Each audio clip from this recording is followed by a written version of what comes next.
Japan రెండవ ప్రపంచ యుద్ధం తర్వాత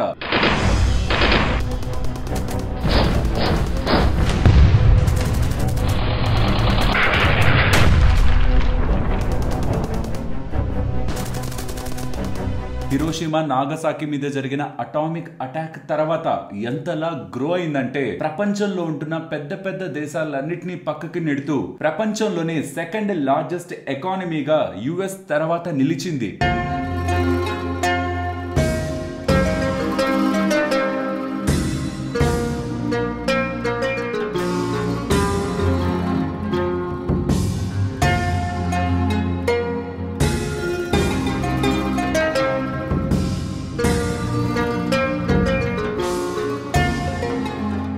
ఇన్ఫాక్ట్ యుఎస్ వాళ్ళు కూడా అమెరికా వాళ్ళు కూడా ఎక్కడ జపాన్ మనల్ని దాటి వెళ్ళిపోతుందా అని జపాన్ మీద రెస్ట్రిక్షన్స్ ని విధించడం, జపాన్ నుంచి వస్తున్న కార్స్ పైన ట్యాక్స్ని 45% ట్యాక్స్ని విధించడం, ఇక ప్రపంచ వ్యాప్తంగా టాప్ నేషన్ ఏదైనా ఉందంటే అది జపాన్ అనే స్టేజ్ నుంచి and Japan stock market, real estate, what ever Japan లో ఎక్కడ ఇన్వెస్ట్మెంట్ చేసినా కోట్లు సంపాదించుకోవచ్చు అని ప్రపంచం మొత్తానికి ఒక ఎగ్జాంపుల్ గా నిలిచిన జపాన్ ఇక ప్రపంచాన్ని జపాన్ ఏలబోతుందనే స్టేజ్ నుంచి నెక్స్ట్ 30-35 సంవత్సరాల్లో ఎందుకు ఆర్థిక సంక్షోభాన్ని ఎదుర్కొంది మీరు గమనించండి. 1989 డిసెంబర్ లో పెరిగిన స్టాక్ మార్కెట్ ఏ లెవెల్ కి అయితే వెళ్ళిందో జపాన్ లో నెక్స్ట్ 35 సంవత్సరాల వరకు రీసెంట్ 2024 వరకు ఎటువంటి రిటర్న్స్ ని జీరో ఇంకా నెగటివ్ రిటర్న్స్ ని మార్కెట్ లో ఇన్వెస్ట్ చేసిన వాళ్ళకి భారీ నష్టాలనే జపాన్ స్టాక్ మార్కెట్స్ ఇచ్చాయి. అండ్ అక్కడ ఎకానమీలో కూడా స్ట్రాంగ్ గ్రోత్ లేదు. ఇన్ఫాక్ట్ అక్కడ మీకు ఏ ప్రైస్లు పెరగలేదు. అక్కడ లివింగ్ కాస్ట్ ఏదైతే 30 సంవత్సరాల క్రితం ఉందో అదే రీసెంట్ టైమ్స్ వరకు కొనసాగుతూ వచ్చింది. రియల్ ఎస్టేట్ ప్రైసెస్ కానీ, రెంట్స్ కానీ, ఇన్ఫాక్ట్ సాలరీస్ కానీ ఏవి కూడా జపాన్ లో గత 30-35 సంవత్సరాల్లో భారీగా పెరగడం అనేది జపాన్ ప్రజలు చూడలేదు. ఎందుకు ఒకప్పుడు స్ట్రాంగ్ గా గ్రో అయిన ఎకానమీ 1989 డిసెంబర్ నుంచి 30-35 సంవత్సరాల వరకు ఈ సంక్షోభాన్ని ఎదుర్కొంది. ఇన్ఫాక్ట్ మన స్టాక్ మార్కెట్ కూడా రీసెంట్ టైమ్స్ లో భారీగా పెరుగుతుండేసరికి ఇది కూడా జపాన్ నే తలపిస్తుంది. జపాన్ కూడా ఒకప్పుడు బాగా పెరిగిపోయింది షార్ట్ టైమ్ లో, తర్వాత 30-35 సంవత్సరాలు ఇటువంటి రిటర్న్స్ ఇవ్వలేదు. ఇప్పుడు కూడా అంతే. రీటైలర్స్ అందరూ మార్కెట్ వెనక పరిగెడుతున్నారు, వాళ్ళు ఒక దగ్గర లాక్ అయిపోతారు. కాబట్టి వీడియోలు చేసి చెప్పే ఇన్ఫ్లుయెన్సర్స్ మాట నమ్మకండి, స్టాక్ మార్కెట్ నుంచి బయటకు వచ్చేయండి అని so called social media experts ఎవరైతే మీకు తరచుగా సోషల్ మీడియాస్ లో కనిపించి మాట్లాడుతుంటారో ఇండియన్ స్టాక్ మార్కెట్ ని జపాన్ స్టాక్ మార్కెట్ తో కంపేర్ చేసి వాళ్ళకు ఒక ఆన్సర్ ఇవ్వాలనుకుంటున్నాను. ఆన్సర్ ఇచ్చే ముందు అసలు జపాన్ లో ఏం జరిగిందో తెలుసుకుందాం. ఎందుకని జపాన్ మార్కెట్స్ ఎకానమీ అన్ని 30 సంవత్సరాల వరకు అలా ఆగిపోయాయి, పాజ్ అయిపోయాయనేది తెలుసుకుందాం. దానికి జపాన్ ప్రభుత్వం కానీ అక్కడ ఉన్న central bank BOJ bank of Japan వాళ్ళు కానీ ఏం చేశారో తెలుసుకుందాం. ఫైనలీ ఎందుకు ఇండియన్ ఈక్విటీ మార్కెట్స్, ఎందుకు ఇండియన్ ఎకానమీ జపాన్ లా అవ్వదు, జపాన్ లా 30-35 ఇయర్స్ వరకు ఎటువంటి రిటర్న్స్ ఇవ్వకుండా ఇన్వెస్టర్స్ ని నాశనం చేసే పని ఇండియన్ స్టాక్ మార్కెట్స్ ఎందుకు చేయవో కూడా నా ఒపీనియన్ ని. నేనేం ఫ్యూచర్ ని చూడలేదు. ఇప్పుడు ఈ పాయింట్ లో ఉంటున్న ఎకానమీ రిలేటెడ్ ఉన్న ఫ్యాక్టర్స్ అన్నిటిని తీసుకొని డేటాని మీ ముందు పెట్టి ఈ వీడియోని ఎండ్ చేస్తాను.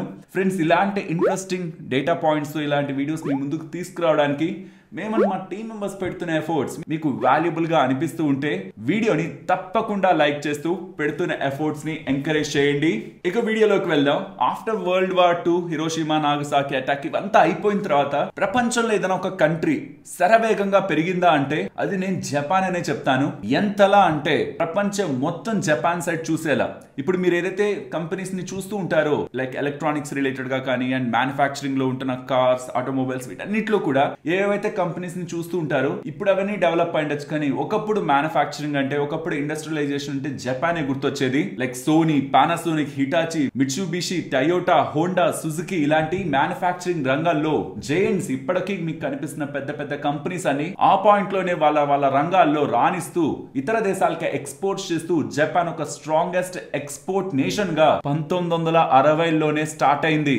ఇలా ఒక పక్క శరవేగంగా manufacturing and growth of Japan strong గా పెరుగుతుండడం, అక్కడ ఉంటున్న ఎంప్లాయీస్ కి మంచి మంచి జీతాలు వస్తుండడం, వాళ్ళు కూడా బయట ఎకానమీలో స్ట్రాంగ్ గా స్పెండ్ చేస్తుండడం. అప్పుడంతా యంగ్ పాపులేషన్ ఉండే వాళ్ళు ఎక్కువ, వాళ్ళందరూ కూడా ఎకానమీలో మంచిగా స్పెండ్ చేస్తూ ఇంకా కంపెనీస్ కి లాభాలు ఇస్తూ ఓవరాల్ గా జపాన్ అంతా కూడా ఎక్కడ పడితే అక్కడ డబ్బులు, ఎక్కువ స్పెండింగ్, విలాసవంతమైన జీవితాలు, అంత బ్యూటిఫుల్ గా ఉంది. అండ్ అన్ని ప్రైస్లు పెరిగిపోయాయి. రియల్ ఎస్టేట్ ప్రైస్ గురించి మాట్లాడుకోవాలి. ఎంతలా పెరిగాయంటే జపాన్ కి సంబంధించిన ఇంపీరియల్ ప్యాలెస్ అని ఉంది టోక్యోలో. ఆ ల్యాండ్ ఒక ప్రైస్ ఎంటైర్ కాలిఫోర్నియా, యుఎస్ లో ఉంటున్న కాలిఫోర్నియా ఎంటైర్ స్టేట్ కి సంబంధించిన ప్రైస్ కి ఈక్వల్ అనేవాళ్ళు. సో మామూలుగా కాదు, దారుణంగా రియల్ ఎస్టేట్ ప్రైస్లు అన్ని పెరిగిపోయాయి. సో ఇన్ఫాక్ట్ జపాన్ లో ఉన్న వాళ్ళకి కూడా తెలుసు ఈ ప్రైజులు సస్టైన్ అవ్వవు, ఎంతో కొంత కింద పడతాయి మళ్ళీ పెరుగుతాయిలే అనుకున్నారు. కానీ ఇక్కడ మీకు నేను స్క్రీన్ పైన ఒకటి చూపిస్తున్నాను. ఇది జపాన్ కి సంబంధించిన వడ్డీ రేటు. ఇక్కడ వడ్డీ రేటు గురించి, ఇన్ఫ్లేషన్ గురించి, అన్ఎంప్లాయ్మెంట్ గురించి నేనైతే ఖచ్చితంగా మాట్లాడాలి. స్టాక్ మార్కెట్ లో ఉంటున్న వాళ్ళకి ఆల్రెడీ ఐడియా ఉంటుంది, బట్ మార్కెట్ లో లేని వాళ్ళకి కూడా నేను సింపుల్ గా ఎక్స్ప్లెయిన్ చేస్తాను. వడ్డీ రేట్లు సెంట్రల్ బ్యాంక్స్ తగ్గించాయనుకోండి, స్టాక్ మార్కెట్స్ కి ఎకానమీకి మంచిది.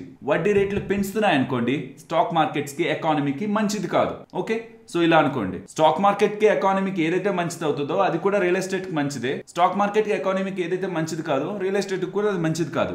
ఓకేనా? So 1970s around oil crisis నడిచింది. దీంతో జపాన్ వాళ్ళు ఏం చేశారంటే వడ్డీ రేట్లను తగ్గించారు. అప్పటికే జపాన్ స్ట్రాంగ్ గా గ్రో అవుతున్న ఎకానమీ, వడ్డీ రేట్లు ఇంకా తగ్గించారు. ఇక మార్కెట్ లో చూడండి, అంటే మొత్తం జపాన్ మార్కెట్స్ లో, మార్కెట్స్ అంటే బయట కనిపించే మార్కెట్స్ కాదు, ఎకానమీలో ఫుల్ లిక్విడిటీ, మొత్తం మనీ ఎవరికి కావాలంటే వాళ్ళు లోన్స్ తీసుకోవడం. ఆల్రెడీ బాగా అభివృద్ధి చెందుతున్న దేశంలో ఇంకా వడ్డీ రేట్లు కట్ చేస్తునేసరికి ఈ ధరలని, ప్రైజెస్ ని నియంత్రించాలంటే వడ్డీ రేట్లని పెంచాలని ఆలోచన వచ్చిన బ్యాంక్ ఆఫ్ జపాన్ వాళ్ళు లేట్ గా నిద్రలేచి అప్పుడు వడ్డీ రేట్లని పెంచడం స్టార్ట్ చేశారు. ఎప్పుడు పెంచడం స్టార్ట్ చేశారు?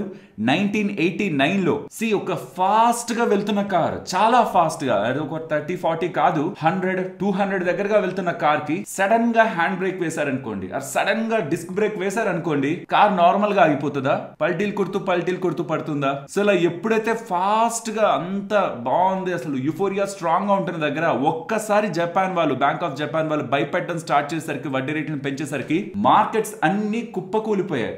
స్టాక్ మార్కెట్స్ కుప్పకూలిపోయాయి, రియల్ ఎస్టేట్ కుప్పకూలిపోయాయి. దీని కారణంగా ప్రజల మీద ఎలాంటి ఇంపాక్ట్ పడిందో నేను చెప్పానంటే మీరు ఖచ్చితంగా షాక్ అవుతారు. ఇది చెప్పే ముందు స్టాక్ మార్కెట్స్ పడతాయంటే మనకు ఐడియా ఉంటుంది, మీకు స్క్రీన్ మీద పెడుతున్నాను జపాన్ స్టాక్ మార్కెట్స్ ఆ టైంలో ఎలా పడ్డాయని. బట్ రియల్ ఎస్టేట్ ప్రైజెస్ ఎంత పడ్డాయో తెలుసా? రెసిడెన్షియల్ ప్రాపర్టీ ప్రైజెస్, ఇల్లు ఉంటాయి కదా, నార్మల్ ఏరియాస్ లో ఉంటున్న ఇల్లు, బాగా పెరిగిపోయిన ఇల్లు, వాటి ప్రైజెస్ 50% పడ్డాయి. కమర్షియల్ ప్రాపర్టీ ప్రైజెస్ 85% దగ్గరగా పడ్డాయి. స్టాక్ మార్కెట్ ఏకంగా 75% పడిపోయింది. మీరు చెప్పండి, ఇప్పుడు ఇది ప్రజల మీద ఎలాంటి ఇంపాక్ట్ చూపిస్తుంది? ప్రజల మీద ఏం ఇంపాక్ట్ చూపిస్తుంది? వాళ్ళు నష్టపోయింటారు, మళ్ళీ స్లోగా సంపాదించుకొని మళ్ళీ ఇంకేదైనా ప్రాపర్టీస్ కొనుక్కుంటారు, ఆపర్చునిటీ చూసుకొని అని మనం అనుకుంటాం కదా. కానీ ఇక్కడ నేను మిమ్మల్ని క్వశ్చన్ అడగాలనుకుంటున్నాను. లెట్స్ సే ఒక 1 crore ఉంటున్న ప్రాపర్టీ 100 crore కు వెళ్ళింది అనుకోండి, మళ్ళీ క్రాష్ అయి ఓ 20 crores కి వచ్చింది అనుకోండి. 1 crore నుంచి 100 crore కు వెళ్ళింది, 100 crore నుంచి 20 crores కి వచ్చింది ప్రాపర్టీ. 1 crore లో కొన్నవాడికి ఏ నష్టం ఉండదు. కానీ పెరుగుతున్నప్పుడు 20 crore లో ఒకడు కొని ఉంటాడు, 30లో కొనుంటాడు, 50లో, 70లో, 80లో, 100 crores లో కూడా ఒకడు కొనుంటాడు. వాడికి ఇప్పుడు మళ్ళీ 25 crores కి వచ్చేసరికి చిన్న set of ఆడియన్సే first 1 crore, 2 crore, 10 crore దగ్గర చాలా తక్కువ మందే ఉంటారు. ఎప్పుడైతే భారీగా పెరిగిపోతుందో లాస్ట్ స్టేజెస్ లోనే పెద్దగా రీటైలర్స్ అంటే మనలాంటి వాళ్ళందరూ ఎంటర్ అవుతుంటారు. అలాగే అక్కడ జరిగింది ప్రాపర్టీ మార్కెట్ లో. భారీగా పెరిగిపోతున్నప్పుడు ఇంకా లాస్ట్ నెలలో జరిగిందే కదా, ఇంకొక నెలలో కూడా జరుగుతుందని ఎవరెవరైతే లాస్ట్ లో ఎంటర్ అయ్యారో, లెట్స్ సే ఎగ్జాంపుల్ చెప్తున్నాను, 1 కోటి రూపాయల ప్రాపర్టీని లాస్ట్ స్టేజెస్ లో ఇంకా బబుల్ బర్స్ట్ అయ్యే ముందు కొనుంటారు కదా, వాళ్ళు ఈఎంఐ ఒక 5 లక్షలు కడుతున్నారు అనుకుందాం. ప్రాపర్టీని లోన్స్ లోనే కదా తీసుకుంటారు, ఫుల్ క్యాష్ ఎవరి దగ్గర ఉంటుంది, ఈఎంఐ 5 లక్షలు కడుతున్నారు. ఇప్పుడు ఈ ప్రాపర్టీ, 1 కోటి రూపాయల ప్రాపర్టీ 20 లక్షలకు వచ్చేసింది. కానీ ఈఎంఐ 5 లక్షలే కదా కట్టాలి. వాడు ఇప్పుడు అమ్మేసి ఆ లోన్ తీసేయలేడు కదా. బయట ధరలు క్రాష్ అయిపోయాయి, ప్రాపర్టీ ప్రైస్ ఏమో దారుణంగా పడిపోయింది, ఒక 70% 80% పడిపోయింది. ఈఎంఐ అలానే కదా ఉంటది. దీని కారణంగా మోస్ట్ ఆఫ్ ద పీపుల్ ఎవరెవరైతే రియల్ ఎస్టేట్ లో లోన్స్ తీసుకొని రియల్ ఎస్టేట్ ప్రాపర్టీస్ ని కొని వాటి భారీ పతనాన్ని చూసారో, ఆ నష్టాల్ని చూసారో, వాళ్ళ ఖర్చుల్ని తగ్గించుకునే ప్రయత్నం చేశారు. ఇది important psychological change in Japan. మొత్తం జపాన్ మార్కెట్ ని, ఎకానమీని స్లీపింగ్ ఎకానమీగా మార్చేసింది. సో ఇక మొత్తం జపాన్ లో ఉంటున్న ప్రజలందరూ అప్పటి వరకు స్పెండ్ చేస్తున్న విలాసవంతమైన జీవితాల్ని పక్కన పెట్టి వాళ్ళ అప్పుల్ని తీర్చుకునేందుకు, వాళ్ళ డెట్ ని తీర్చుకునేందుకు వాళ్ళ స్పెండింగ్స్ ని తగ్గించారు. స్పెండింగ్స్ తగ్గిస్తే ఏమవుతుంది? ఇప్పుడు వీడియోస్ లో మేము అందరం కూడా స్పెండింగ్ ని తగ్గించండి, సేవ్ చేసుకోండి, స్టాక్ మార్కెట్ లో ఇన్వెస్ట్ చేయండి, అవి ఇవి చెప్తూ ఉంటాం. బట్ ఇవి అందరూ వినేశారు అనుకోండి, బట్ విన్నాకనే ఆచరించడం కష్టం. బట్ స్టిల్ అందరూ విన్నారు, అందరూ ఆచరించేశారు, అందరూ సేవింగ్ మోడ్ లోకి వెళ్ళిపారు అనుకోండి. అందరూ స్టాక్ మార్కెట్ లో డబ్బులు పెట్టేద్దాం కంపెనీస్ వద్దని. మరి ఆ కంపెనీస్ ఎలా పెరుగుతాయి? డిమార్ట్ ఉంది, వాళ్ళు మంచిగా సేల్ చేస్తేనే కదా పెరుగుతారు. టాటా మోటార్స్ ఉన్నారు, వాళ్ళు ఎక్కువ కార్స్ సెల్ చేస్తేనే కదా. యాపిల్ వాళ్ళు ఉన్నారు, ఎక్కువ ఐఫోన్స్, ఐప్యాడ్స్, వాచెస్, కంప్యూటర్స్ ఇవన్నీ సెల్ చేస్తేనే కదా వాళ్ళకి లాభం. ఎవరు స్పెండ్ చేయకుండా అందరూ సేవ్ చేసి అందరూ బిలియనర్స్ మిలియనర్స్ అయిపోవాలని చూస్తే ఎంటైర్ ఎకానమీ ఇంపాక్ట్ అవుతుంది. కానీ ఇంతలా చెప్పినా కొంతమంది వింటారు కాబట్టి ఎవరికైతే ఆ థాట్ ప్రాసెస్ ఉంటుందో వాళ్ళు గ్రో అవుతుంటారు. And rest of the economy ఎప్పుడు స్పెండింగ్ ఎకానమీలోనే ఉంటుంది. కానీ ఎప్పుడైతే జపాన్ లో రియల్ ఎస్టేట్ మార్కెట్ లో అంత పెద్ద క్రాష్ వచ్చిందో అక్కడ ఉంటున్న ప్రజలందరూ కూడా ఇక ఈ లోన్స్ ఈఎంఐల భారం మనం తీర్చుకోలేం, ఖచ్చితంగా మనం వస్తున్న జీతాన్ని చాలా వరకు సేవ్ చేసి ముందు అప్పుల్ని కట్టేద్దామని ఇక వెంటనే సేవ్ చేయడం స్టార్ట్ చేశారు, స్పెండ్ చేయడం తగ్గించారు. దీంతో కంపెనీలకి అప్పటి వరకు మంచి బిజినెస్ చేస్తూ మంచి నెంబర్స్ ని పోస్ట్ చేస్తున్న కంపెనీస్ అన్ని నెంబర్స్ వర్స్ట్ గా పోస్ట్ చేశాయి. స్టాక్ ప్రైజెస్ పడ్డాయి. స్టాక్ ప్రైజెస్ పడితే వాళ్ళకి క్యాపిటల్ రైజ్ చేయడం కూడా, ఇప్పుడైనా చూడండి బేర్ మార్కెట్ లో కంపెనీస్ క్యాపిటల్ రైజ్ చేయడం త్రూ ఈక్విటీ కష్టమైపోతుంది. ఆ స్టాక్ ప్రైస్ లో ఎవరు క్యాపిటల్ ఇన్ఫ్యూజ్ చేయడానికి ముందుకు రారు పెద్ద పెద్ద ఇన్వెస్టర్స్. ఈవెన్ వీళ్ళు కూడా క్యాపిటల్ రైజ్ చేయడం ఇబ్బంది అవుతుంది. And most of the properties ఎవరెవరైతే లోన్స్ తీసుకొని ఉంటారో అందులో చాలా మంది డిఫాల్ట్ చేసేసరికి బ్యాంక్స్ కూడా భయపడిపోయాయి. మనం లోన్స్ ఇచ్చాం, ప్రాపర్టీ ప్రైస్లేమో 80% పడిపోయాయి, ఇప్పుడు అవి తాకట్టు పెట్టుకొని దాని వేలం వేసి అమ్మినా మనకి మన డబ్బులు రిటర్న్ కావు కదా అని బ్యాంక్స్ కూడా వేరే వాళ్ళకి లోన్స్ ఇవ్వడం తగ్గించేశాయి. అలాంటి బిగ్ క్రాష్ ఆ రెసిషన్ ఉంటున్నప్పుడు కూడా మనకి ఎవరైతే బ్యాంక్స్ ఉంటారో వాళ్ళు ఎక్కువ లోన్స్ ఇవ్వడానికి కూడా ఇష్టపడరు. ఇలాంటి ఎన్విరాన్మెంట్ లో ప్రజలు ఎప్పుడైతే స్పెండింగ్ ని తగ్గించారో దీని కారణంగా కంపెనీస్ కి సంబంధించిన ఇన్కమ్స్ తగ్గిపోయాయి. దాని కారణంగా కంపెనీస్ ఎక్స్పాండ్ అవడం తగ్గిపోయింది.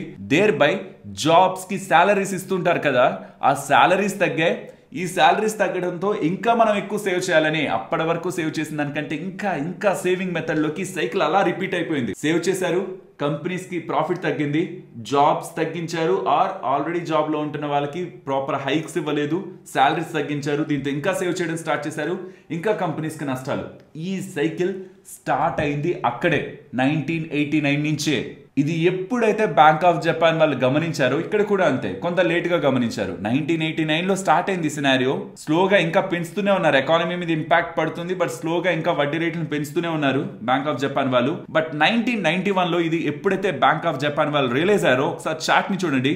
1991 కి ముందు చూడండి వడ్డీ రేట్లు పెరుగుతున్నాయి పడుతున్నాయి. బట్ 1991 లో వాళ్ళకి ఎప్పుడైతే అర్థమైందో ఎకానమీ చేయి దాటి వెళ్ళిపోయిందని అక్కడి నుంచి వడ్డీ రేట్లను కట్ చేసుకుంటూనే వచ్చారు. జీరోలో చాలా టైం పెట్టారు, అంటే సున్నా వడ్డీ రేటు. మీరు ఏ బ్యాంక్ దగ్గరికి వెళ్ళైనా లోన్ తీసుకోండి, no interest, zero interest or marginal interest. అలాంటి సిచ్యువేషన్ పెడితే యూజువల్ గా ఎకానమీస్ ఎలా ఉండాలి తెలుసా? అందరూ లోన్స్ తీసుకొని అందరూ స్పెండ్ చేసి అందరూ మార్కెట్స్ లో ఉంటున్న అన్ని కంపెనీస్ కి భారీగా లాభాలని తెచ్చిపెట్టాలి, స్టాక్ మార్కెట్స్ భారీగా పెరిగిపోవాలి. కానీ ఇక్కడ జపాన్ లో ఆ పరిస్థితి జరగలేదు. ప్రధానమైన కారణం ఏంటో తెలుసా? వీళ్ళు ఈవెన్ వడ్డీ రేట్లను తగ్గించినా ఆల్రెడీ ఉన్న అప్పులు ఎవరు తీరుస్తారు? ఆల్రెడీ ప్రాపర్టీస్ కోసం తీసుకున్న అప్పులు భారీగా వాళ్ళు ఎక్కువ డబ్బులు కట్టాలి కదా ఈఎంఐల రూపంలో, అది తీర్చుకోవాలి కదా. ఎగ్జాంపుల్ నేనే ఉన్నాను, ఆల్రెడీ ఒక 10 కోట్ల అప్పు ఉంది, దానికి ఈఎంఐ కట్టడానికే నా వల్ల కావట్లేదు.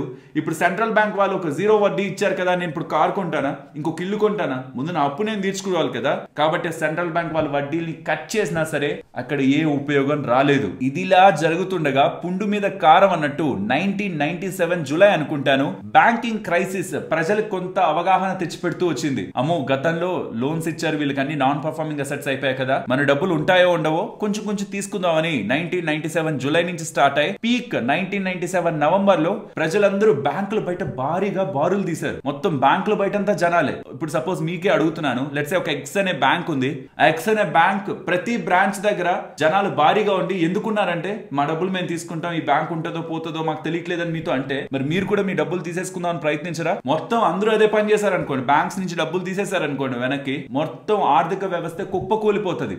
1997 నవంబర్ లో అదే జరగబోతుంది. బట్ బ్యాంక్ ఆఫ్ జపాన్ వాళ్ళు, జపాన్ గవర్నమెంట్ వాళ్ళు మీడియాని అది రిపోర్ట్ చేయకుండా ఆపగలిగాయి. మన నేషన్ కోసం మనం రిపోర్ట్ చేయొద్దు అనేసరికి ఎక్కడ మీడియా ఛానల్స్ లో సర్క్యులేట్ అవ్వకపోయేసరికి ఎవరెవరైతే వెళ్లారో వాళ్ళు డబ్బులు తీసుకుని వెళ్ళిపోయారు. కానీ కొత్త వాళ్ళు వెళ్ళి బ్యాంక్ దగ్గర డబ్బులు తీసుకోవడం జరగలేదు. అది ఒక బిగ్గెస్ట్ సేవ్ జపాన్ ఎకానమీకి. అప్పుడు కానీ ప్రజలందరూ కానీ డబ్బులు తీసేసి ఉంటే మాత్రం జపాన్ ఒక ఆర్థిక పరిస్థితి ఇప్పటికి కూడా ఇంప్రూవ్ అయ్యేది కాదు. కాబట్టి మీడియా వాళ్ళు కూడా ఒక సర్టైన్ టైమ్స్ ఒక బాధ్యత రకమైన పాత్రను పోషించాలి. ఇన్ఫాక్ట్ గవర్నమెంట్స్ కూడా మీడియాని కంట్రోల్ చేయాల్సి వస్తుంది ఇలాంటి సిచ్యువేషన్స్ కి.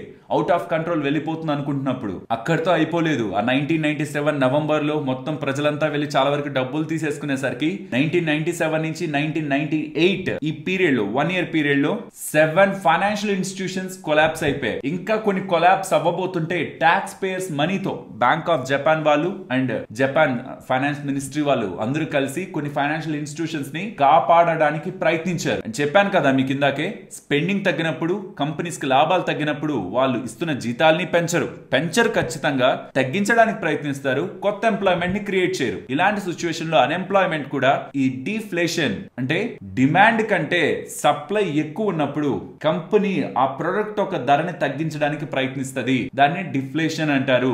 ఇన్ఫ్లేషన్ అంటే వస్తువు ధర పెరగడం, డిఫ్లేషన్ అంటే వస్తువు ధర తగ్గడం. మరి వస్తువు ధర తగ్గిస్తే కంపెనీకి లాభం ఎక్కడి నుంచి వస్తుంది? మరి కంపెనీలు వాళ్ళ రా మెటీరియల్ అన్ని ఎంప్లాయ్మెంట్ కాస్ట్ ఇవన్నీ పెట్టుకొని కదా ఒక ప్రొడక్ట్ తయారు చేసి ప్రాఫిట్ ని సంపాదిస్తారు కదా. కాబట్టి ఏం జరుగుతుంది? వస్తువు తయారవడానికి కావాల్సిన రా మెటీరియల్ కాస్ట్ కూడా పడుతుంది. లోకల్ గా ఉన్న రా మెటీరియల్ ఎవరైతే సప్లై చేస్తున్నారో వాళ్ళు కూడా తగ్గించుకుంటారు. అండ్ ఆ ప్రొడక్ట్ తయారవడానికి కావాల్సిన ఎంప్లాయీస్ కూడా వాళ్ళ సాలరీస్ తగ్గించుకుంటారు సస్టైన్ అవ్వడానికి. ఇది ఇంకా ఎకానమీ నెగిటివ్ ఇంపాక్ట్ చేస్తుంది. ఎప్పుడైనా గుర్తుంచుకోండి, ఎకానమీలో ఎంప్లాయ్మెంట్ మీద కానీ ఇంపాక్ట్ పడిందంటే మాత్రం ఎంప్లాయీస్ కి సాలరీస్ పెరగకపోతున్నా ఆర్ కొత్తగా ఎంప్లాయ్మెంట్ క్రియేట్ అవ్వకపోతున్నా అటు ఇటుగా స్లోగా recession loco deflation loco market అయితే వెళ్తది. అది నెగిటివ్ గానే మనం చూడాలి. అందరూ జీడిపిని ఎక్కువ ఫోకస్ చేస్తుంటారు. But usually service based companies like A employees లేని కంపెనీస్ కూడా పెద్ద పెద్ద రెవెన్యూస్ ని సంపాదించేస్తాయి, పెద్దగా నెంబర్స్ ని చూపించగలుగుతాయి. కానీ ఎంప్లాయ్మెంట్ లో కానీ ప్రాపర్ గ్రోత్ లేకపోతే అసలు స్పెండ్ చేసేది మనమే. మనకే జీతాలు లేవంటే ఎక్కడి నుంచి స్పెండ్ చేస్తారు? ఎక్కడి నుంచి ఎకానమీ ఇంప్రూవ్ అవుతుంది? కాబట్టి ఆ టైంలో అన్ఎంప్లాయ్మెంట్ రేట్ పెరగడం, ఇందాక మాట్లాడుకున్న లాజిక్స్ తో పాటు అన్ఎంప్లాయ్మెంట్ రేట్ పెరగడం కూడా వస్తువు ధరలు తగ్గుతూ ఇంకా కంపెనీస్ కి ఇంకా జీతాలు ఇవ్వడానికి కానీ అన్ఎంప్లాయ్మెంట్ ఇంకా పెరగడానికి కానీ ఈ సైకిల్ మొత్తం రిపీట్ అవ్వడానికి కానీ ప్రధానమైన కారణం రియల్ ఎస్టేట్ అండ్ ఎంటైర్ ఎకానమీలో వచ్చిన బబుల్. 1989 లో బర్స్ట్ అయిన బబుల్. అండ్ ఫ్రెండ్స్, ఫర్దర్ గా వీడియోని కంటిన్యూ చేసే ముందు ఈ వీడియోలో ఇంత కంటెంట్ మీకు ఎక్స్ప్లెయిన్ చేయడానికి మేము పెట్టిన ఎఫర్ట్స్ మీకు వాల్యుబుల్ గా అనిపిస్తూ ఉంటే తప్పకుండా మన వీడియోని లైక్ చేయండి. అండ్ వీటన్నిటితో పాటు మూడవ మేజర్ రీజన్ జపాన్ ఎకానమీ ఎందుకు ఈ ఇన్ని సంవత్సరాల్లో కూడా పెద్దగా ఇంప్రూవ్ అవ్వలేదంటే అక్కడ పాపులేషన్ ష్రింక్ అవుతూ ఉంది. పాపులేషన్ ష్రింక్ అంటే పాపులేషన్ తగ్గుతూ ఉంది. అంటే దాని అర్థం ఏంటి? లైఫ్ ఎండ్ అయిపోతున్న వాళ్ళు ఎండ్ అయిపోతున్నారు, కొత్తగా పుట్టట్లేదు ఎక్కువ. అంటే ఒక రేట్ ఉంటది కదా, the way people are leaving ఆ కంట్రీని వదిలి ఇక ఎక్స్పైర్ అయిపోతున్న వాళ్ళు, కొత్తగా ఆ కంట్రీలో పుడుతున్న వాళ్ళు బ్యాలెన్స్ అవుతుంది.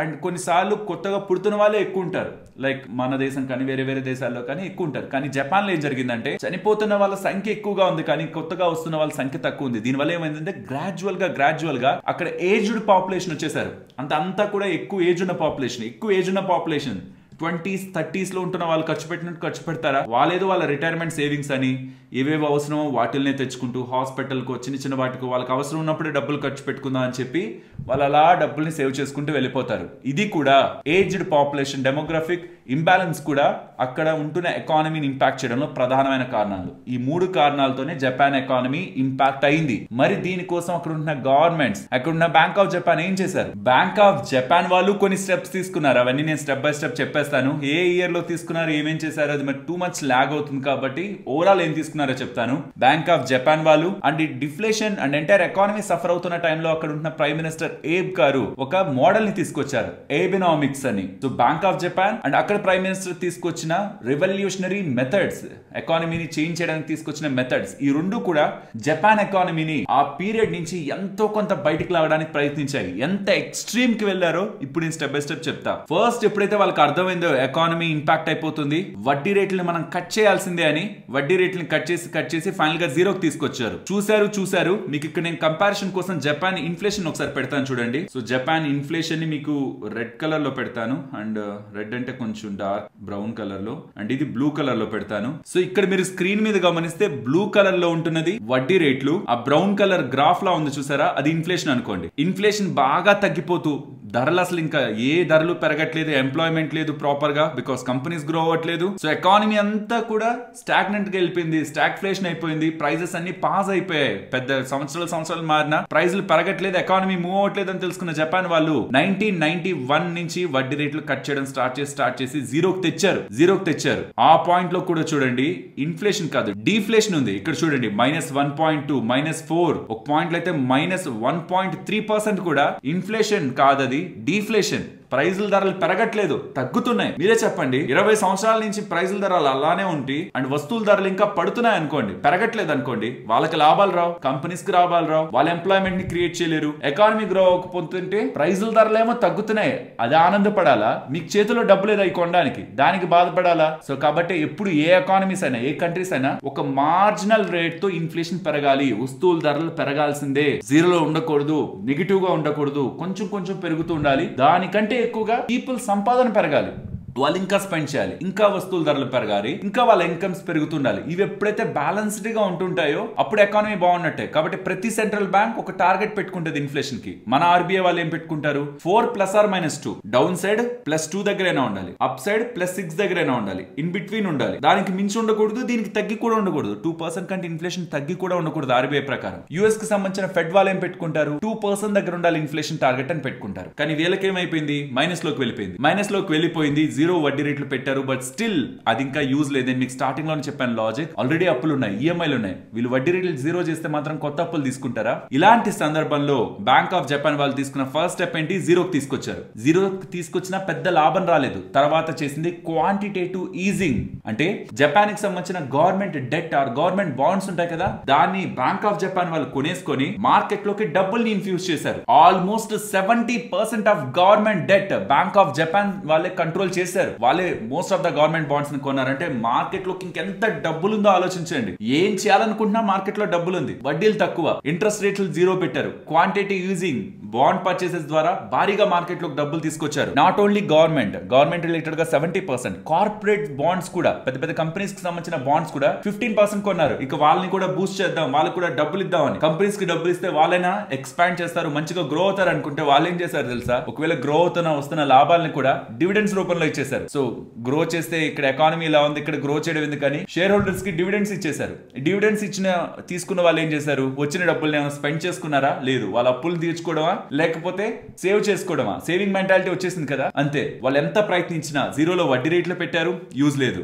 క్వాంటిటేటివ్ ఈజింగ్ చేశారు, యూజ్ లేదు. ఇక ఎకానమీ మూవ్ అవ్వట్లేదు కదా, ప్రపంచ దృష్టిని ఆకర్షిద్దామని స్టాక్ మార్కెట్ లో కూడా ఎంటర్ అయ్యారు. Bank of Japan and government వాళ్ళు almost 7% of the stock market, అంటే జపాన్ స్టాక్ మార్కెట్స్ వాళ్ళ చేతుల్లోకి వెళ్ళింది. ఇది ఇలా అవ్వట్లేదని ఫైనలీ వడ్డీ రేట్లు జీరోలో కాదు నెగిటివ్ కి తీసుకువెళ్లారు. ఇక్కడ చూడండి ఒకసారి జపాన్ ఇన్ఫ్లేషన్ రేట్ ని తీసేస్తాను, మీకు ఇది క్లియర్ గా కనిపిస్తుంది. వడ్డీ రేట్లు నెగిటివ్ కి తీసుకువెళ్ళింది. జీరో పెట్టారు, ఇంకా ఇది కూడా అవ్వట్లేదు కదా అని నెగిటివ్ కి తీసుకువెళ్లారు. -0.1%. అంటే దాని అర్థం ఏంటి, బ్యాంక్ తన దగ్గర డబ్బుల్ని పెట్టుకున్నా బ్యాంకే నష్టం.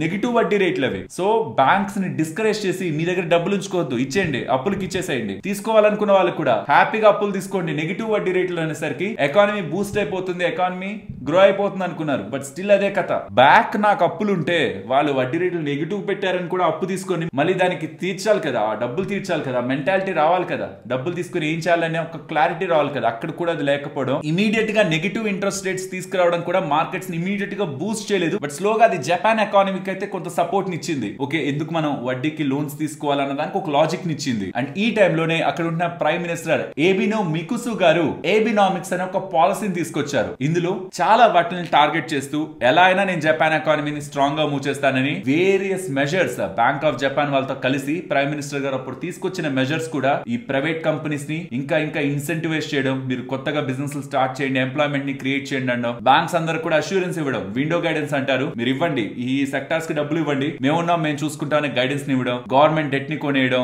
కార్పొరేట్ డెట్ ని అప్పుల్ని కొనేసుకోవడం, డెట్ రూట్ లో వాళ్ళకి డబ్బులు వెళ్లేలా చేయడం, ఎకానమీలో డబ్బులు ఉండేలా చేయడం, వడ్డీ రేట్లు నెగిటివ్ గా తీసుకువెళ్ళడం, ఇవన్నీ కూడా చేస్తూ వచ్చారు. కానీ దీని ద్వారా ఏమైందంటే జపాన్ మార్కెట్ లో ఒక అన్సర్టెనిటీ ఉంది. ఏ టైంలో ఎలా ఏవేవి పెరుగుతున్నాయి, ఏవేవి తగ్గుతున్నాయి ప్రజలకు అర్థమయ్యేది కాదు. దీని కారణంగా ఇన్వెస్ట్మెంట్ చేయలేకపోతున్నారని 2016లో YCCని తీసుకొచ్చారు. ఐ థింక్ ఇది ఒక very important measure for entire Japan economy. Very important measure YCC, yield control curve. అంటే కమింగ్ టైమ్స్ లో వడ్డీ రేట్లు ఎలా ఉంటాయి, బాండ్ మార్కెట్ ఎలా ఉంటుందని జపాన్ వాళ్ళే కంట్రోల్ చేస్తారు. ఇప్పుడైతే ఏ కంట్రీకి సంబంధించిన మార్కెట్ ఓపెన్ ఫోర్సెస్ డిసైడ్ చేస్తాయి, బై సెల్ డిసైడ్ చేస్తాయి. కానీ అక్కడ జపాన్ మార్కెట్ కి సంబంధించిన bond and interest rates related గా ఎలాంటి మెజర్స్ ఉంటాయనేది ముందుగానే ప్రిడిక్ట్ చేసేలా అందరికీ కూడా ఇలా ఉంటుంది, నెక్స్ట్ కమింగ్ టైమ్స్ అంతా ఇలా ఉంటుంది, ఈల్డ్ కర్వ్ అనేది బాండ్ మార్కెట్, డెట్ మార్కెట్ లో ఇలా ఉంటుంది అనేది. వాళ్ళు బాండ్స్ ని అవసరమైనప్పుడు భారీగా కొంటూ ఈల్డ్ కంట్రోల్ కర్వ్ ని స్టార్ట్ చేసినప్పటి నుంచి కూడా జపాన్ ఎకానమీ స్లోగా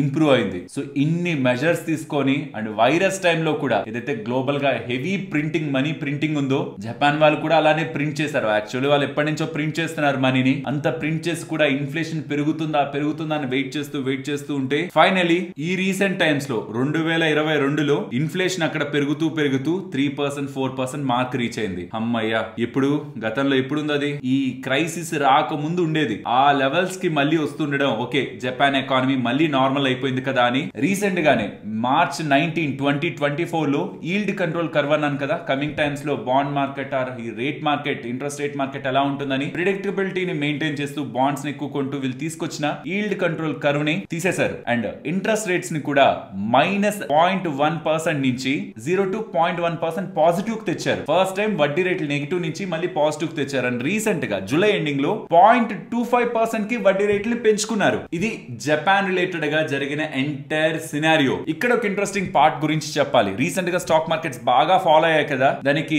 రీజన్ జపాన్ అని మీరు వినే ఉంటారు. లాజిక్ అర్థం చేసుకోవడానికి ప్రయత్నించండి. బ్యాక్ వెళ్తే అక్కడ వడ్డీ రేట్లు 0, ఇంకా అప్పులు తీసుకోండి అని గవర్నమెంటే మీకు చెప్తూ ఉంది. దాని అప్పులకి మీరు డబ్బులు తీసుకున్నారు, వడ్డీ రేట్లేమో మీకు తక్కువ 0 ఆర్ ఇన్ఫాక్ట్ ఒక టైంలో నెగిటివ్ గా కూడా ఉంది. సో నెగిటివ్ పక్కన పెట్టండి, 0 వడ్డీ రేట్ కి మీరు డబ్బులు తీసుకున్నారు. ఆ డబ్బులు అక్కడ ఉన్న మార్కెట్ లో, రియల్ ఎస్టేట్ మార్కెట్ లో మీకు ఇన్వెస్ట్ చేయడానికి ధైర్యం వస్తుందా? లాస్ట్ టైం ఫాలో అయింది చూసి మీకు సైకలాజికల్ గా సపోర్ట్ ఉంటుందా? లేదు. స్టాక్ మార్కెట్ లో ఇన్వెస్ట్మెంట్ చేయడానికి మీకు ఏమైనా ధైర్యం ఉందా? అక్కడ ఏం పెరగట్లేదు మార్కెట్లు. ఏం చేస్తారు మీరు? ఇతర దేశాలకు సంబంధించిన బాండ్స్ లో ఇన్వెస్ట్ చేస్తారు, ఆర్ ఇతర దేశాలకు సంబంధించిన స్టాక్ మార్కెట్స్ లో ఇన్వెస్ట్ చేస్తారు, ఆర్ ఇతర అసెట్ క్లాసెస్ లో ఇన్వెస్ట్ చేస్తారు. వేరే కంట్రీస్ లో ఎక్కడెక్కడ ఇన్వెస్ట్ చేస్తారు? యుఎస్, యూకే, జర్మనీ ఇలాంటి కంట్రీస్ లో ఇన్వెస్ట్మెంట్ చేస్తారు. ఇన్వెస్ట్మెంట్స్ చేసేసరి బాగుంది. మీ ఒపీనియన్ ఏంటి? ఆ ఇన్వెస్ట్మెంట్స్ చేస్తున్నప్పుడు మన దగ్గర ఎకానమీ వీక్ గానే ఉంటుంది, మన దగ్గర వాళ్ళ కరెన్సీ వీక్ గానే ఉంటుంది, ఇన్ఫ్లేషన్ ఏం పెద్ద పెరగదు, అండ్ మన రిలేటెడ్ గా వడ్డీ రేట్లను కూడా ఏం పెంచరు, కాబట్టి మనం అక్కడే ఇన్వెస్ట్మెంట్ చేసుకుందాం అనుకున్నారు. కానీ ఇప్పుడు సినారియో చేంజ్ అవుతుంది, ఇన్ఫ్లేషన్ పెరుగుతూ ఉంది, వడ్డీ రేట్లను పెంచుతున్నారు. దీని కారణంగా అక్కడున్న కరెన్సీ స్ట్రెంగ్ అయింది. మీరు ఎన్ బేస్డ్ గా కదా అక్కడ లోన్స్ తీసుకున్నారు, అంతే కదా? ఎన్ బేస్డ్ గా కదా లోన్స్ తీసుకున్నారు. ఇప్పుడు అది స్ట్రెంగ్ అవుతూ ఉంటే మీరు ఏదైతే ఇన్వెస్ట్మెంట్ వేరే కంట్రీస్ లో చేశారో, దాని పేరు మీద చేశారో, అక్కడ ఇది ఎంతైతే స్ట్రెంగ్ అవుతుందో దానికి మించిన రిటర్న్ ఇక కమింగ్ టైమ్స్ లో మీకు రాదు అనిపిస్తే ఆ డబ్బుల్ని మళ్ళీ తీసుకొచ్చేస్తారు వెనక్కి. మీకు సింపుల్ చెప్పాలంటే ఇప్పుడు ఇండియాలో రూపీ బేస్డ్ గా మీరు లోన్స్ తీసుకున్నారు, యుఎస్ లో ఇన్వెస్ట్ చేశారు. ఇక్కడ రూపీ స్ట్రాంగ్ అయిపోతుంది, compare with dollar rupee strong అవుతుంది. రేపు పొద్దున ఇంకా స్ట్రాంగ్ అయిపోతుందని మీకు ఫీల్ ఉంటే అప్పుడు డాలర్ ని మీ రూపీలోకి మారిస్తే మీకు నష్టం జరుగుతుంది కదా అని ముందుగానే రూపీలోకి మార్చేసుకుందాం అని ప్రయత్నిస్తారు కదా. అదే జరిగింది స్టాక్ మార్కెట్స్ మొత్తం మీద. గ్లోబల్ మార్కెట్స్ అన్ని కూడా స్ట్రెంగ్ అయిపోతుండేసరికి అక్కడి నుంచి వచ్చిన డబ్బులు లెక్కలు సరిగ్గా లేవు కానీ $20 ట్రిలియన్ దగ్గరగా కూడా ఇతర దేశాలకు వెళ్ళింది అంటున్నారు. ఒకప్పుడు $4 ట్రిలియన్ అన్నారు, ఇంకో $5 ట్రిలియన్ అన్నారు. ఇంకా చూస్తే జపాన్ రిలేటెడ్ గా ఉన్న జీడిపి పర్సెంటేజ్ లో ఆల్మోస్ట్ 500% గా డబ్బులు కనిపిస్తూ ఉండేసరికి $20 ట్రిలియన్ దగ్గరగా కూడా వేరే నేషన్స్ లో జపాన్ మనీ ఉందని, ఇప్పుడు ఎప్పుడైతే ఎన్ స్ట్రెంగ్ అవుతుందో, జపాన్ ఎకానమీ స్ట్రాంగ్ అవుతుందనేలా ఇన్ఫ్లేషన్ పరంగా, వడ్డీ రేట్ల పరంగా, ఎన్ పరంగా చేంజెస్ వస్తున్నాయనేసరికి మళ్ళీ డబ్బులు జపాన్ ఎకానమీలోకి వస్తూ ఉండడం గ్లోబల్ గా ఉంటున్న స్టాక్ మార్కెట్స్ లో ఫాల్ ని చూపించింది. నేను మిమ్మల్ని క్వశ్చన్ అడగాలనుకుంటున్నాను. మీ దగ్గర ఒక $1 crore ఉందనుకోండి డబ్బులు, మీరు ఇండియన్ మార్కెట్ లో ఒక 50 lakhs, యూఎస్ మార్కెట్స్ లో 50 lakhs పెట్టారు. యూఎస్ మార్కెట్ లో పెట్టిన 50 lakhs ఫాల్ అయింది అనుకోండి, డబ్బులు నష్టపోయారు అనుకోండి, ఒక 10-20 lakhs నష్టపోయారు అనుకోండి. ఇండియన్ ఈక్విటీ మార్కెట్ లో పెట్టిన 50 లక్షలు కూడా మీరు తీయాలని చూస్తారా, తీయకూడదని చూస్తారా? ఏమో యూఎస్ మార్కెట్స్ పెడితే ఇండియన్ మార్కెట్స్ కూడా పడతాయేమో అని ఒక భయం మీకు రాదా? యూజువల్ గా ఎప్పుడు కూడా గుర్తుంచుకోండి, asset classes, not only equities, asset classes like crypto currencies కానీ, ఈక్విటీస్ కానీ, రియల్ ఎస్టేట్ కానీ, ఆర్ వాట్ ఎవర్ ఇతర అసెట్ క్లాసెస్ లైక్ గోల్డ్ కానీ, వాట్ ఎవర్ మిగతా అసెట్ క్లాసెస్ అన్ని కూడా ఎప్పుడైనా ఒక అసెట్ క్లాస్ భారీగా పడిపోతుంది అంటే అది ఇతర అసెట్ క్లాసెస్ ని కూడా ఇంపాక్ట్ చేస్తుంది. ఎందుకంటే ఆ అసెట్ క్లాస్ లో ఇన్వెస్ట్మెంట్ చేసిన మనిషి మిగతా అసెట్ క్లాసెస్ లో కూడా ఇన్వెస్ట్ చేస్తాడు. ఇక్కడ వచ్చిన లాస్ తో తనకు కావాల్సిన మనీ పర్పస్ ఏదైతే రిక్వైర్మెంట్స్ ఉంటాయో వాటి కోసమైనా సెల్ చేస్తాడు, ఆర్ ఇది పడింది అది కూడా పడుతుంది అని ఒక భయంతో అయినా సెల్ చేస్తారు. ఆ పానిక్ ఎప్పుడైతే హ్యూమన్స్ లో వస్తుందో మొత్తం వరల్డ్ స్టాక్ మార్కెట్స్ అన్ని కూడా ఇంపాక్ట్ అవుతాయి. అండ్ జపాన్ లో ఉంటున్న కంపెనీస్ అన్ని కూడా ఎక్స్పోర్ట్ బేస్డ్ గా ఎక్స్పోర్ట్ చేస్తూ వాళ్ళ కరెన్సీ వీక్ అవుతూ ఉందనుకోండి, ఒక ఎక్స్పోర్ట్ చేస్తున్న కంపెనీకి ఆ కంట్రీకి సంబంధించిన కరెన్సీ వీక్ అవుతూ ఇతర దేశాలకు ఉంటున్న కరెన్సీ స్ట్రాంగ్ అవుతుంది అనుకోండి, వాళ్ళకి మంచి లాభాలు కదా వస్తాయి. మీరే ఉన్నారు ఇండియాలో, మీరు యూఎస్ కి ఎక్స్పోర్ట్ చేస్తున్నారు, మన రూపీ వీక్ అవుతూ ఉంది, డాలర్ స్ట్రాంగ్ అవుతుంది, మీకు మంచి లాభాలు కదా వస్తాయి. బికాస్ ఒక డాలర్ కి ఇంకా ఎక్కువ రూపీస్ కదా మీకు వస్తుంటాయి, డాలర్స్ లో మీరు సంపాదించుకుంటుంటే. అలా కాకుండా రూపీ స్ట్రాంగ్ అయిపోతుంది డాలర్ కంటే, దీని అప్పుడు మీరు ఎక్స్పోర్ట్ చేస్తే నష్టం కదా పోతారు. అలా రీసెంట్ టైమ్స్ లో ఎన్ బాగా పెరిగిపోతుండడం, ఎక్స్పోర్ట్ కంపెనీస్ ఇంపాక్ట్ అవడం, జపాన్ మార్కెట్స్ ఫాల్ అయ్యాయి. 35 సంవత్సరాల పెయిన్ మళ్ళీ మార్కెట్స్ పడుతుండేసరికి మళ్ళీ స్టార్ట్ అయిపోయింది. మళ్ళీ కుప్పకూలడం మార్కెట్ స్టార్ట్ అయిపోయిందని ఇంకా ఫర్దర్ భయాలు కూడా జపాన్ మార్కెట్స్ ని డౌన్ చేశాయి. జపాన్, యుఎస్, యూకే అండ్ ఇతర మార్కెట్స్ అన్నిట్లో, ఏషియన్ మార్కెట్స్ లో కూడా ఈ ఫియర్స్ అన్ని ఉంటుండడం ఆ ఇంపాక్ట్ మన ఇండియన్ ఈక్విటీ మార్కెట్ మీద పడింది. కానీ Indian stock market or Indian economy Japan related గా జరిగిన క్రైసిస్ కి ఎందుకు వెళ్ళదు అనేది నా ఒపీనియన్. ఇప్పుడు నేను మీకు స్టెప్ బై స్టెప్ చెప్తూ వస్తాను. అందులో ఫస్ట్ ది పాపులేషన్. మనది గ్రోయింగ్ పాపులేషన్ ఎలా కంట్రోల్ చేయాలని చూస్తున్నాం, కానీ పాపులేషన్ తగ్గిపోతుంది, ఎలా పెంచాలి అనే పరిస్థితిలో మనం లేం. కాబట్టి న్యూ పాపులేషన్, యంగ్ పాపులేషన్ ని ఎప్పుడు పెంచుతూ ఉంటుంది. యంగ్ పాపులేషన్ ఎప్పుడు ఎక్కువ సంపాదిద్దాం, ఎక్కువ స్పెండ్ చేద్దాం అనే చూస్తుంటారు. సో మనది spending economy, no doubt. Saving economy అయితే కాదు, spending economy. So companies grow అవుతుంటాయి, కంపెనీస్ కి లాభాలు ఉంటుంది, అది స్టాక్స్ లో కూడా రిఫ్లెక్ట్ అవుతుంటుంది. ఇది first thing. Second thing, Japan లో ఏ గ్రోత్ అయితే 1960s నుంచి 1990, 1980 వరకు చూసారో ఇండస్ట్రియలైజేషన్ పరంగా కానీ, డెవలప్మెంట్ పరంగా కానీ, అన్నిటి పరంగా అది ఇంకా ప్రెసెంట్ ఇండియా చూడలేదు. ఇంకా మనం ఏం లీడర్స్ కాలేదు గ్లోబల్ గా ఉంటున్న చాలా వాటిల్లో. అండ్ అంత బూమ్ అయితే మార్కెట్స్ లోకి ఇంకా రాలేదు. మేబీ కమింగ్ 10-20 years లో జపాన్ 1960 to 1980 ఎలాంటి గ్రోత్ అయితే చూసిందో అలాంటి గ్రోత్ మన ఇండియాలో కూడా ప్రెసెంట్ వచ్చే స్కోప్ అయితే కనిపిస్తుంది. సో ఇన్ సింపుల్ టర్మ్స్ మనది ఓవర్ గా డెవలప్ అయిపోయిన ఎకానమీ ఏం కాదు. అంత వర్స్ట్ కండిషన్ కి వెళ్ళిన జపాన్ ఎంతలా డెవలప్ అయ్యిండకపోతే అన్ని సంవత్సరాల తర్వాత కూడా స్టిల్ ఇప్పటికీ కూడా 4th లార్జెస్ట్ ఎకానమీ జపాన్. ఇంకా ఒక విషయం చెప్పాలి, ఇంకా బ్యాక్ వెళ్ళారంటే మీరు జపాన్ అంటే నెగటివ్స్ మాట్లాడుకున్నాం అనిపిస్తుంది, కానీ జపాన్ ఎంతలా నిలబడిందంటే 1980 తర్వాత నుంచి స్టాక్ మార్కెట్ అక్కడ రిటర్న్స్ ఇవ్వలేదు కదా, కానీ గ్లోబల్ ఈక్విటీ మార్కెట్స్ అన్ని యుఎస్ కానీ ఇండియా కానీ చాలా స్టాక్ మార్కెట్స్ గతంతో పోలిస్తే పెరిగిపోతూనే ఉన్నాయి కదా. 2008-2009 ఫైనాన్షియల్ క్రైసిస్ లో క్రాష్ లో యుఎస్ కంటే జపాన్ ఎక్కువ పడింది తెలుసా. జపాన్ ఎకానమీ ఎక్కువ కాంట్రాక్ట్ అయింది, ఎందుకంటే Japan the export based economy. వాళ్ళంతా ఎక్స్పోర్ట్ బేస్డ్. యుఎస్ లో రెసెషన్ వచ్చినా, యుఎస్ లో క్రైసిస్ వచ్చినా వీళ్ళకే పెద్ద ఇంపాక్ట్ ఉంటుందని జపాన్ ఇంకా స్ట్రింక్ అయింది. ఆల్రెడీ లాభాలు ఎప్పుడు రాలేదు స్టాక్ మార్కెట్ లో, ఎకానమీ అంతా డల్ ఉంది, ఇంకా డౌన్ అయింది. యుఎస్, ఇండియా ఆ టైంలో అలా కాదు, బాగా పెరిగి ఫాల్ అయ్యాయి, కానీ అది ఫాల్ లో ఉండే ఇంకా ఫాల్ అయింది, ఇంకా ఎకానమీ స్ట్రింక్ అయింది. అలాంటి కండిషన్స్ లో కూడా జపాన్ నిలబడి హిరోషిమా నాగసాకి అటాక్ తర్వాత అండ్ ఎకానమిక్ క్రైసిస్ తర్వాత ఇన్ని ఒడిదుడుకుల తర్వాత కూడా ప్రెసెంట్ నిలబడి 4th largest economy. And manufacturing రంగంలో చాలా కంపెనీస్ స్టిల్ ఇంకా జపాన్ పేరే వింటూ ఉంటాం. ఆ కంపెనీస్ ఎక్కడ అంటే జపాన్ బేస్డ్ కంపెనీస్ అని. కాబట్టి ఆ సిచ్యువేషన్ అంటే హైలీ డెవలప్డ్ ఎకానమీ మంది కాదు. కాబట్టి growing economy and middle class people, highly aspirant people, వాళ్ళు ఇంకా గ్రో అయ్యే పీపుల్ ఎక్కువగా ఉంటున్న ఎకానమీ. కాబట్టి always India will be the best destination for entire world investments చేయడానికి. కాబట్టి ప్రపంచం అంతా కూడా రానున్న సంవత్సరాల్లో ఇండియాలో ఇన్వెస్ట్మెంట్స్ చేయడానికి, ఇండియానే కాదు ఇంకా కొన్ని ఎమర్జింగ్ మార్కెట్స్ ఉన్నాయి, south east Asian countries or ఇంకొన్ని కంట్రీస్ కూడా గ్లోబల్ గా ఎమర్జింగ్ మార్కెట్స్ లో ఇన్వెస్ట్మెంట్ చేయడానికి ప్రపంచంలో ఉంటున్న డెవలప్డ్ మార్కెట్స్ లో ఉంటున్న ఇన్వెస్టర్స్ ఆసక్తి చూపిస్తారు. అండ్ ఇన్ ఫ్యాక్ట్ ఇక్కడ బిజినెస్ స్టార్ట్ చేస్తే గ్రోత్ కి ఆపర్చునిటీ ఉంటుంది. ఎగ్జాంపుల్, ఇక్కడ జొమాటో స్టార్ట్ చేశారు కాబట్టి ఇలా గ్రో అయ్యి ఇంత పెద్ద కంపెనీ అయింది. ఇప్పుడు జొమాటో వాళ్ళు ఇక్కడ కాదని యుఎస్ లో స్టార్ట్ చేస్తుంటే గ్రో అయ్యే వాళ్ళ అవ్వరు, ఎందుకంటే ఆల్రెడీ అక్కడ ఉన్నాయి.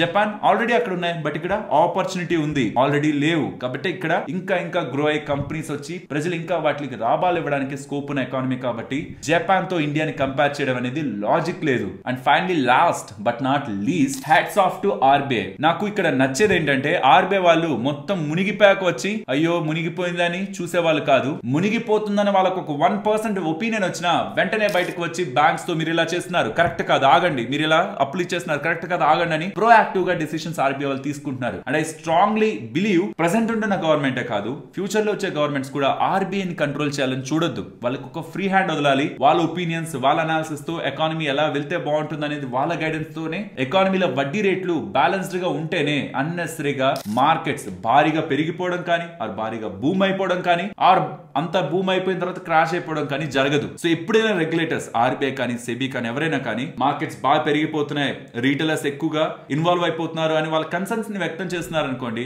మనం దాన్ని కొంచెం రెస్పెక్ట్ చేయాలి. ఎందుకంటే ఎగ్జాంపుల్ చెప్తాను, 20 km/h వెళ్తున్న కార్ చెట్టుకు గుద్దుకుంది అనుకోండి, డామేజ్ తక్కువ ఉంటుంది. 100 లో వెళ్తున్న కార్, 200 లో వెళ్తున్న కార్, ఇంకా హైలో వెళ్తున్న కార్ గుద్దుకుంది అనుకోండి, మిగిలిదేది. కాబట్టి స్టాక్ మార్కెట్స్ అయినా ఎకానమీ అయినా ఏదైనా ఒక ప్రాపర్ గ్రోత్ తోనే వెళ్ళాలి. ఓవర్ గాను వెళ్ళకూడదు, అట్లానే అండర్ గాను వెళ్ళకూడదు. సో ఎప్పుడైనా ఓవర్ గా వెళ్తున్నప్పుడు ఈ రెగ్యులేటర్స్ ఎప్పుడైనా మాట్లాడడం స్టార్ట్ చేశారనుకోండి, మార్కెట్ కరెక్ట్ అయింది అనుకోండి, అది మంచిదే. లేదంటే బాగా పెరిగిపోయాక ఒక పీక్ లోకి వెళ్ళాక పడిందంటే మొత్తం సైకాలజీ అంతా మారిపోతుంది ప్రజలది. జపాన్ రిలేటెడ్ గా మారినట్టు మారింది అనుకోండి సైకాలజీ. అసలు అలాంటిది మారదు మన ఇండియాలో, బికాస్ ఇక్కడ అందరూ డెవలప్డ్ కాదు, మిడిల్ క్లాస్ పీపుల్ చాలా మంది ఉన్నారు. వాళ్ళ రిలేటెడ్ గా బిజినెస్ అండ్ వాళ్ళ రిలేటెడ్ గా స్పెండింగ్ హ్యాబిట్స్ చాలా డిఫరెంట్ గా ఉంటాయి. కాబట్టి కంపారిజన్ అసలు ఎప్పుడు కరెక్ట్ కాదు. బట్ స్టిల్ అంత భారీగా పెరిగిపోతూ అందరూ కళ్ళు మూసుకొని ఉంటే, ఆర్బీఐ అందరూ కళ్ళు మూసుకొని ఉండి మార్కెట్స్ ఎక్కడికో పంపించేసిన, ఎకానమీని ఎక్కడికో పంపించేసిన, ఒక్క దగ్గర క్రాష్ అవుతుందా, అది చాలా హై ఇంపాక్ట్ ఉంటుంది. So personally RBI RBI, SEBI and governments కూడా ఎకానమీని బ్యాలెన్స్డ్ గా అన్నెసరీ బబుల్స్ కి వెళ్లకుండా బ్యాలెన్స్డ్ అప్రోచ్ తో ఇప్పటి వరకు అయితే మేనేజ్ చేస్తున్నారు. నేను మళ్ళీ చెప్తున్నాను, ఈ గవర్నమెంట్ ఆ గవర్నమెంట్ అని కాదు, ప్రతి గవర్నమెంట్స్ లోనూ మోస్ట్లీ మన ఎకానమీ ఇంప్రూవ్ అయ్యేలాగే చర్యలు కనిపించాయి అండ్ ఇప్పుడు కూడా కనిపిస్తున్నాయి అండ్ ఫ్యూచర్ లో కూడా కనిపిస్తాయి అన్నది నా ఒపీనియన్. దీన్ని మీరు ఒకవేళ అపోజ్ చేస్తూ లేదు మన ఎకానమీ ఇలా అవుతుంది అలా అవుతుంది అని నెగిటివ్ గా చెప్పాలనుకున్నా ఐ రెస్పెక్ట్, బట్ నేనైతే అలా అనుకోవట్లేదు. నాట్ బికాస్ నేను మార్కెట్ లో ఇన్వెస్ట్మెంట్ చేశానని, అదే గతంలో కనిపించింది. గ్రాడ్యువల్ గ్రోత్ ఉంది మన దగ్గర, సడన్ గా బూమ్ కాదు మంది, గ్రాడ్యువల్ గ్రోత్. అండ్ స్టిల్ ఇప్పుడు ఇంత పెరిగిన తర్వాత కూడా మార్కెట్స్ మీరు వాల్యుయేషన్స్ ని చూడండి, చాలా కంపెనీస్ ఎర్నింగ్స్ తోనే స్టాక్ ప్రైజెస్ పెరిగాయి. ఎస్, కొన్ని సెక్టార్స్ లో ఓవర్ వాల్యుయేషన్ కనిపిస్తున్నాయి, but entire market over valued కాదనేది నా ఒపీనియన్. అండ్ వ్యూస్, మీ ఒపీనియన్స్ మీరు కామెంట్ సెక్షన్ లో షేర్ చేయొచ్చు. అండ్ ఐ థింక్ ఈ వీడియో రిలేటెడ్ గా మీకు చాలా ఇన్ఫర్మేషన్, చాలా డేటా పాయింట్స్ అందాయని. ఫ్రెండ్స్, మన ఛానల్ ని ఫర్దర్ గా సపోర్ట్ చేయాలనుకుంటే మన ఛానల్ కి సంబంధించిన links, account opening, stock market account opening links and insurance తీసుకోవాలనుకుంటున్నా, మీరు టర్మ్ ఇన్సూరెన్స్, హెల్త్ ఇన్సూరెన్స్ తీసుకోవాలన్నా లింక్స్ కింద డిస్క్రిప్షన్ కామెంట్ సెక్షన్ లో ఉంటాయి. ఒకసారి వెళ్ళి చెక్ చేయండి. మీకు ఒకవేళ నీడ్ ఉంటుంటే డైరెక్ట్ గా వెళ్ళేదాని బదులు మన ఛానల్ లింక్స్ ద్వారా వెళ్ళండి. అండ్ కంటెంట్ నచ్చితే లైక్ చేయడం మర్చిపోకండి. అండ్ ఇంతవరకు చూసుంటే మాత్రం నేను చూసాను, మీకు ఇది వాల్యుబుల్ గా అనిపించిందా లేదా, నా ఎక్స్ప్లెనేషన్ మీకు ఇంట్రెస్టింగ్ గా అనిపించిందా లేదా అనేది కూడా కామెంట్ సెక్షన్ లో షేర్ చేయండి. మరొక ఇంట్రెస్టింగ్ వీడియోతో నేను మళ్ళీ మీ ముందుకు వస్తాను. అంతవరకు టేక్ కేర్, జై హింద్.